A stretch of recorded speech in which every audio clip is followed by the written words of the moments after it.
So the next topic in the chapter hydrogen is about the concept of water. So water molecule is having formula H2O, and on the oxygen we will be having two lone pairs of the electron, and this water molecule is called as universal solvent, and it is very vital for all the life on the earth. And going to the physical properties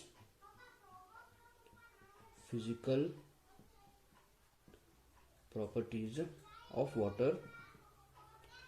So water is colorless and tasteless liquid. Water is colorless, tasteless liquid, and it is having very high boiling point and high heat of fusion and high enthalpy of vaporization.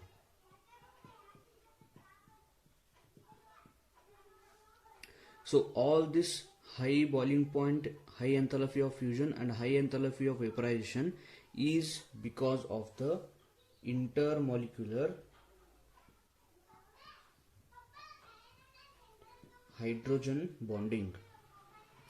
So water will undergo intermolecular hydrogen bonding. So because of the intermolecular hydrogen bonding, the boiling point, enthalpy of fusion and heat of vaporization for the water will be higher than H2S and H2SE also. So about the hydrogen bonding, you might have learnt in the chapter called chemical bonding. So let me just briefly say about that.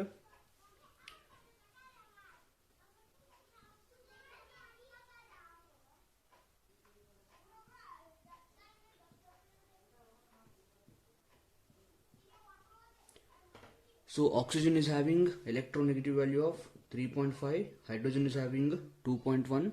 Therefore oxygen, because it is having higher value for electronegativity, it will be taking electrons towards itself. Therefore oxygen will be having a partial negative charge and hydrogen will be having a partial positive charge. Therefore hydrogen has positive charge and oxygen is having negative charge. That means oxygen will be interacting, or I can write in this way better. So oxygen will be interacting with the hydrogen because hydrogen is having delta positive charge, and here also oxygen will be interacting with hydrogen because hydrogen is having delta positive charge and oxygen is having delta negative charge. So this is intermolecular hydrogen bonding, that is hydrogen bonding between the two molecules or in between the molecules. So this will increase boiling point and heat of fusion and heat of the vaporization. So going to the next point, that is structure of the water molecule.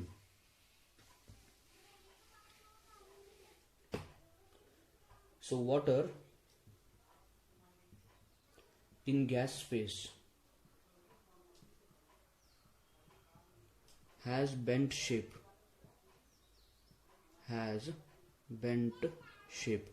So water is having sp3 hybridization, therefore shape is supposed to be tetrahedral, but because of the two lone pairs of the electron, water will be having bent shape. And the bond angle between the water will be 104.5 degree, and the bond length between the oxygen to hydrogen is 97.7 picometer. So this is about the structure of the water molecule and density of ice. So when we cool the water to 0 degree Celsius, water will become ice, and density of ice is less than water liquid. So because of the lesser density of the ice can float on the liquid water. Ice can float on the liquid water because ice is having lesser density. And one more very important point is one water molecule can form 4 hydrogen bondings. So I can show it in this way. So I will write one water molecule. Oxygen is having negative charge and hydrogens will be having a positive charge, right? Therefore beside here I will write one water molecule, here one water molecule,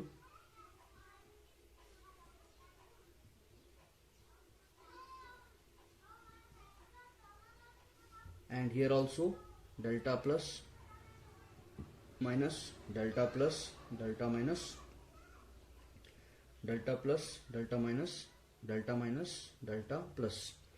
So hydrogen of one water molecule will interact with the O minus of the other water molecule, and here also same interaction.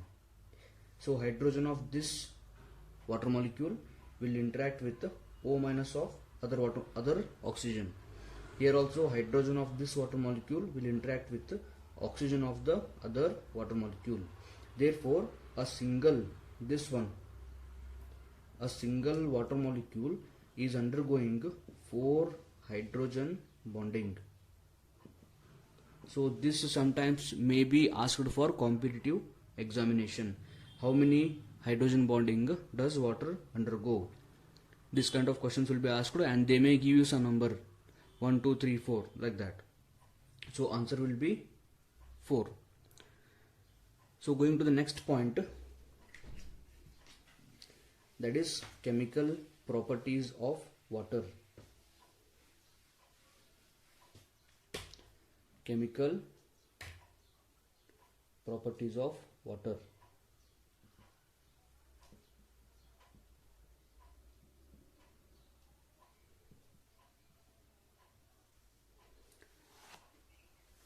So in the chemical properties of the water, the first and very important point is water is amphoteric in nature. Water is amphoteric in its nature. So the word amphoteric means water will react with both acid and with base, or I can say that water will behave both as acid and as base. Now before going to this concept, we need to know one concept, that is one acid base theory, that is called as Bronsted acid and base. So Bronsted acid will donate H plus and Bronsted base will accept H plus. So donating H plus and accepting H plus. If a reagent gives H plus, it is acid. If a reagent accepts H plus, it is a base. So this point we need to remember. So I will take water molecule, and that will react with a molecule of ammonia, and we are going to obtain HO minus plus NH3 plus. So here you can see that H2O is giving 1 proton or 1 hydrogen to NH3 to form NH4. So 1 H plus is given to NH3 to form NH4, and water has become HO minus. So here water is giving H plus, therefore here it is behaving as acid. Water is behaving as acid. So if I take one more reaction, that is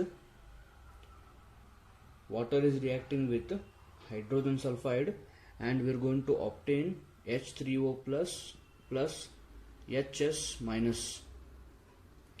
Now in this reaction, water is accepting one H plus from the hydrogen sulfide. Therefore, since it is accepting H plus, it will be acting as base. So water is behaving both as acid and base, therefore it is amphoteric in nature. So the one more property of the water or the chemical reaction of water is self-ionization. Self-ionization. So in the self-ionization of the water, we will take two molecules of the water, and any one among the water molecule will be acting as acid, that is it will be donating H plus, and the other water molecule will be acting as base, that means it will be taking the H plus. Therefore we are going to obtain H3O plus plus OH minus. So H3O plus is formed by accepting one H plus, and OH minus is formed by losing one H plus. Therefore this is conjugate acid and this is conjugate base. Conjugate acid because this is formed by accepting one H plus and it is formed by losing one H plus. Now going to the next one, that is redox reactions.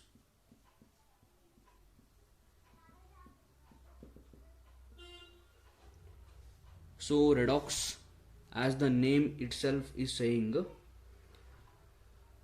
RED stands for reduction and OX stands for oxidation. So these are the reactions in which reduction and oxidation is happening simultaneously. At a time, reduction also is happening and oxidation is also happening. So such reactions are called as redox reactions. So water will be undergoing redox reaction with the sodium metal. So the reaction 2H2O plus 2 sodium gives 2 NaOH plus hydrogen gas. So in the water molecule, hydrogen is having +1 oxidation state, and in the NaOH it is having again +1. In the hydrogen it is having oxidation state 0. So +1 is becoming again +1 and here reduction is taking place. Okay, so water can undergo such a reaction that oxidation also will happen and reduction also will happen. So one more example of such a reaction is photosynthesis reaction.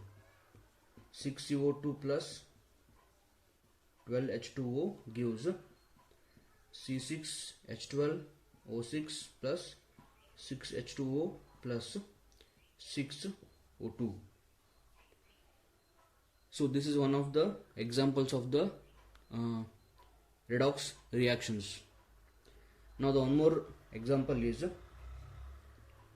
2 fluorine plus 2H2O gives 4H plus plus 4F minus plus oxygen gas.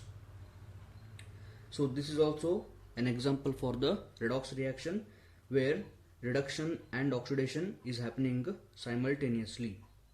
So if you see the first reaction here hydrogen is in the +1 state and sodium is in the 0 state. Okay, and hydrogen is going from +1 to 0 and sodium is going from 0 to +1.